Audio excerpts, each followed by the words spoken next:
కంసుడిని చంపేటప్పుడు శ్రీకృష్ణుడు కేవలం చిన్నపిల్లవాడు అని అందరూ అంటుంటారు.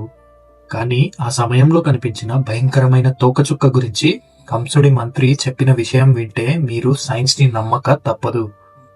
శ్రీమద్ భాగవతంలో ఏం రాస్తుందంటే శ్రీకృష్ణుడు 11 ఏళ్ల పాటు గోకులంలో దాగి ఉన్నాడు. ప్రముఖ రీసెర్చర్ నీలేష్ ఓ గారు ఈ డేటా అంతా మోడర్న్ సాఫ్ట్వేర్ లో కనెక్ట్ చేశారు. కృష్ణుడు పుట్టిన సమయానికి ఆకాశంలో ఒక భయంకరమైన తోకచుక్క వచ్చిందని కంసుడి మంత్రి ఆ తోకచుక్క గురించి కంసుడికి వివరిస్తుంటారు. ఆ తోకచుక్క వచ్చిన సమయాన్ని మరియు ప్లానెటరీ పొజిషన్స్ ని కనెక్ట్ చేసి చూస్తే అది సరిగ్గా క్రీస్తు పూర్వం 5626 నాటి స్థితిగతులతో మ్యాచ్ అయ్యింది. అంటే కృష్ణుడు 11 ఏళ్ల 6 నెలల సమయంలో కంసుడిని చంపినప్పుడు ఆ యొక్క ప్లానెటరీ పొజిషన్స్ ని మరియు భయానక వాతావరణాన్ని రిపీట్ చేసింది.